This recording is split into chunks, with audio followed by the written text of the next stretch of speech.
1 घंटा अमित शाह का इंटरव्यू चले जा रहा है। उसमें लगता है कि पत्रकार वही हैं, और जो पत्रकार है वो लगता है कि वो नेता है, सहमा हुआ है कि भाई हमसे कहीं मंत्री जी कुछ ज्यादा ना पूछ लें। क्या सर कभी ये दौर आएगा कि मीडिया सुधरेगा जिस तरह? नहीं, अब नहीं सुधरेगा। उसका देखिए स्ट्रक्चर है, क्या है ना कि अब मीडिया के भीतर जो है, खासकर टेलीविजन के भीतर रिपोर्टिंग बंद हो गई है ना। तो आप झूठ मूठ का देखेंगे, एक नेता का इंटरव्यू चल रहा है, 1 घंटा अमित शाह का इंटरव्यू चले जा रहा है। उसमें लगता है कि पत्रकार वही हैं, और जो पत्रकार है वो लगता है कि वो नेता है, सहमा हुआ है कि भाई हमसे कहीं मंत्री जी कुछ ज्यादा ना पूछ लें। तो हाँ, वो चुप कराया, तो जो भी है सबके यहाँ वही है। तो इन सब चीजों में होना चाहिए, क्योंकि गृह मंत्री हैं तो गंभीरता से भी लेना चाहिए, ऐसी बात नहीं है। तो होना चाहिए इंटरव्यू, लेकिन ऐसा नहीं कि पूरा स्पेस उसी पे भर दीजिए। अभी फिरोजाबाद में 6 लोग मर गए, अब पोस्टमार्टम में किसी को गोली नहीं मिली, पुलिस कह रही है हमको गोली नहीं मिली। ऐसा तो नहीं हो सकता। तो ये चीजें रिपोर्टिंग से पहुंचनी चाहिए। अब एक अखबार में छपा तो चैनलों ने इस तरह की रिपोर्टिंग बंद कर दी है, इसमें आपका नुकसान है। और चाहे आप सरकार के समर्थक हो या विरोधी हो, दोनों का नुकसान है। तो सर कभी मीडिया का है ना, दोनों का नुकसान। वो अब नहीं ठीक होने वाला। जब मीडिया का पूरा मानव संसाधन इतना खराब हो जाए और इस तरह से घटा दिया जाए कि 50 रिपोर्टर को हटाकर आप एक एंकर को देख लें, जैसे आप मुझे खूबी की तरह देखते हैं, पर मैं अपने आप को उस संकट का एक सैंपल की तरह देखता हूँ कि वो एक स्टार एंकर लाया गया। जिम भी जाते हैं और हाँ, एंकर लोग जिम भी जाते हैं। हाँ, वो पुशअप भी करते हैं, वो रामदेव को ले आते हैं जो उधर कहीं च्यवनप्राश बेच रहे होते हैं, अचानक मंच पर आकर पुशअप करने लगते हैं। हाँ, नहीं, कभी कभी नहीं, हमेशा। हाँ, कभी कभी क्यों लगता है?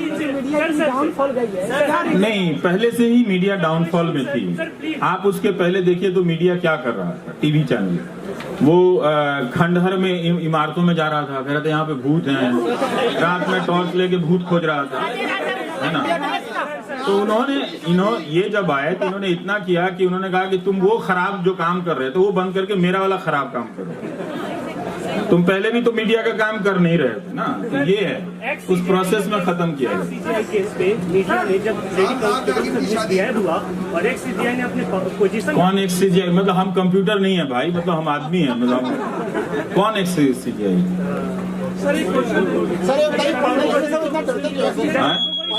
नहीं, आप बहुत सारा पूछ रहे हैं उनको। रंजन गोगोई। हाँ, की अपनी पोजीशन का मिसयूज किया सर, उसमें मीडिया ने क्यों नहीं क्वेश्चन? क्यों? डरपोक मीडिया है वो, कोर्ट से डरता है, नेता से डरता है और पब्लिक से भी डरता है। मुझसे ये उम्मीद है कि मैं भारत की सभी खबरें अकेले कर दूं, मैं कैसे कर सकता हूँ? ये ठीक नहीं है, ठीक नहीं है। हाँ, मुस्लिम विरोधी है या हिंदू विरोधी भी? कौन?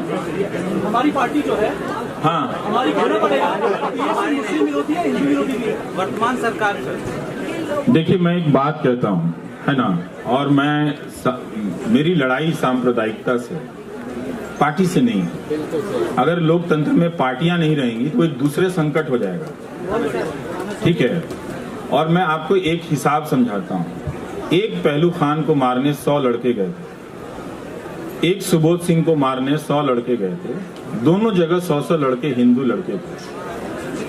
तो ये जो राजनीति है वो हिंदुओं के लड़कों को दंगाई बनाने की राजनीति है। अब हिंदू लोग तय कर लें कि वो अपने बच्चों को डॉक्टर बनाना चाहते हैं कि दंगाई बनाना चाहते हैं, तो आप डिसाइड कर लो जी, मुझे कोई प्रॉब्लम नहीं है। पर मैं ये बात बोलता हूँ कि ये खत्म हो। हमने इसका हर पार्टी के साथ, इसमें सब कोई पार्टी निर्दोष नहीं मिलेगी, इसमें ढूंढिए नहीं, आपका समय बर्बाद होगा। तो इसलिए आप इस बीमारी से लड़िए। पार्टियां अच्छी होंगी, वो हमारे अपने हैं ना, हमको उनसे बहुत काम कराना है भाई, हमारे अपनी भलाई के लिए काम कराना है। सर, इनको हिंदू तो कहते हैं, वोट से गैंग वाले हैं, इनको हिंदू तो कहा जाता था, मुझे समझ नहीं आता। जोर से बोलिए भाई, थोड़ा जोर से। चैनल के पत्रकार हैं,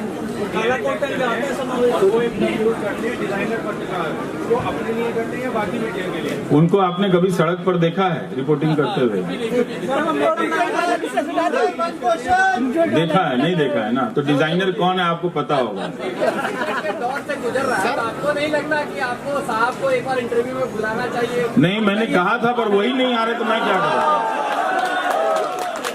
देखिए भाई, अब आप देखिए, ऐसा है कि मैं प्रधानमंत्री जी का बड़ा आदर करता हूँ। अब मेरा उनके साथ इंटरव्यू के संबंध में मत जोड़िए। जब भी आप जोड़ते हैं वो कभी अक्षय कुमार को ले आते हैं, अब ज्यादा जोड़ेंगे तो राजू श्रीवास्तव से इंटरव्यू कराने लगते हैं, इसलिए आप छोड़ दीजिए। वो उनकी अपनी मर्जी है, वो मुझे इंटरव्यू नहीं देना चाहते हैं, थैंक यू। पर उनको बड़ा अफसोस होगा 20 साल। हाँ, जो मीडिया कल तक 2000 के नोट में जीपीआरएस ढूंढ रहा था, आज वो मुर्दार हकीकत में हिंदुस्तान के लिए क्या? देखिए भाई, मीडिया ने आपका बड़ा नुकसान किया है। मैं आपको बताता हूँ, अगर आप हिंदी प्रदेश से हैं, जैसे यूपी, बिहार, है ना, इन्हीं प्रदेशों ने अपने राजनीतिक पूर्वाग्रहों को, बायसेस को, हर कोई में रहता है, आम बातचीत में खाते रहेंगे कि ये वैसे होते हैं, वो वैसे होते हैं। पर एक लिमिट तक आप करोगे ना, फिर अगर उसी को सत्य मान के उसको बड़ा कर दो तो सोचिए कितना खतरा हो जाएगा। आप जिस चीज को दोस्त के हिसाब से मजाक में कह रहे हो, आप उसको सीरियस कर देते हैं। तो हिंदी प्रदेश में क्या है, अच्छा स्कूल कॉलेज तो किसी को मिला नहीं। मिला भी तो प्राइवेट स्कूलों को पैसे दे दे के आपके सारे पैसे चलेगा, मिला कुछ नहीं, वो भी खराब अंग्रेजी मिली। 90% लोगों की अंग्रेजी का टेंस मेरे से भी खराब है, मेरी तो खराब है लेकिन मेरे से भी खराब है। तो उसमें क्या होता है कि भाषा भी आप नहीं सीखे, कुछ नहीं सीख पाया।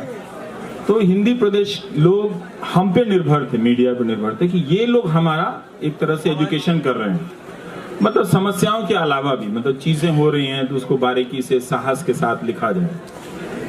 वो बंद हो गया तो उसका बड़ा नुकसान है हिंदी के नौजवानों को। जो हिंदी के अखबार हैं, मैं तो उनको कहता हूँ फाड़ के फेंक देना चाहिए। फेंक दिया सर 2 साल से। आप जिन 20-20 साल से उन अखबारों को कैसे पढ़ सकते हैं भाई, जिसमें आपको कुछ नहीं मिल रहा। एक बार आप पलट के तो देखिए कि क्या वो आपको ऐसी जानकारी दे रहा है, क्या उसमें पत्रकारिता है, क्या उसमें जो नॉलेज का स्ट्रक्चर स्कूल कॉलेज ध्वस्त किया गया। आप कहीं चले जाइए, बाराबंकी चले जाइए, मेरे जिले मोतिहारी में चले जाइए, बेतिया में चले जाइए, कहीं ढंग का स्कूल कॉलेज नहीं है, कहीं नहीं है।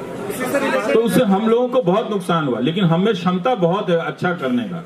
आप देखिए कि कोई दूसरे शहर में जा रहा है तो रिक्शा चला रहा है तो वो चलाया ही जा रहा है बिना थके हुए, और कोई पढ़ रहा है तो मुरेठा बांध के 10 घंटा तक खींच दिया है कमरे में, है ना, कमरे में खिड़की नहीं है लेकिन एक गिलास पानी लेके बैठ के 10 घंटा। तो इतनी ताकत है, तो इस एनर्जी का इस्तेमाल कहाँ करना चाहिए?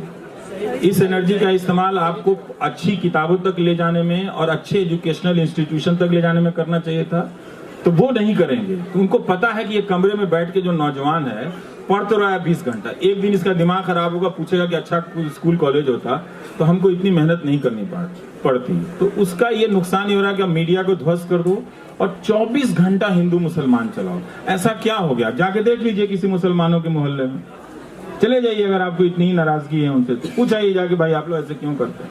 ये रोज रोज टीवी देख के 5 साल से चलेगा? पागल हो जाएंगे आप। अभी आपने हमको वोट नहीं दिया है जो आप सोल्यूशन बता दूंगा, और ये भी गलत बात है कि कहीं भी चल के सोल्यूशन बता दीजिए। ये कोई पुड़िया नहीं बेच रहा हूं मैं रामदेव जी की क्योंकि डेमोक्रेसी में बहुत कई प्रकार की समस्याएं होती हैं और हर समस्याओं के अलग समाधान होते हैं। हम वो सोल्यूशन नहीं बेचते हैं, और हर चीज का सोल्यूशन है। इसका मैं सोल्यूशन बता रहा हूँ कि अच्छे स्कूल कॉलेज मजबूत कीजिए, उस पर पैसे खर्च कीजिए, आप उसको लेके प्रतियोगिता कीजिए। और आप कुछ नहीं कर सकते तो भाई 2 जिले में तो 2 बढ़िया यूनिवर्सिटी, 2 कॉलेज नहीं बना सकते हैं। आप नीतीश कुमार से पूछिए, आप 15 साल से मुख्यमंत्री हैं, आप 2 जिले के बीच में एक अच्छा कॉलेज नहीं बना सकते थे? क्या ये इतना मुश्किल काम था? क्यों नहीं काम? अगर आप कह रहे हैं कि सब कॉलेज नहीं बना सकते, मान लीजिए आपके पास पैसा नहीं तो 2 ही बना दो यार। इतना टॉप लेवल का, अगर 2 मुजफ्फरनगर, बेतिया, मुजफ्फरपुर और मोतिहारी के बीच में अगर कोई 2 बढ़िया कॉलेज जिसका रेपुटेशन बहुत शानदार हो तो हम सबको इतना मतलब बिछड़ने की जरूरत नहीं होती घरों से, जमीन से। आप पंजाब से हैं, पटियाला कॉलेज जाइए, पंजाब यूनिवर्सिटी वाला जो पटियाला का कॉलेज है उसकी बिल्डिंग देखिए, क्या शानदार बिल्डिंग है उसकी, हाँ, लेकिन सारे टीचर वहां एडहॉक पर हैं। तो हम कह रहे हैं कि पूरे पंजाब के लिए मान लीजिए पैसा नहीं है, तो आप एक पटियाला का कॉलेज शानदार नहीं कर सकते जिसकी बिल्डिंग देखने में इतनी खूबसूरत है। पहले के लोगों ने अपनी जमीनें दी, इतनी अच्छी अच्छी इमारतें बना के दी, वो आप कर नहीं रहे। तो कब तक आप दिल्ली मुंबई भागिएगा? कब तक भागिएगा? तो इसीलिए मैं कह रहा हूं कि हिंदी प्रदेशों को समझना पड़ेगा। आप जात और धर्म तो बहुत समझ लिए, अब कर्म समझ लिए।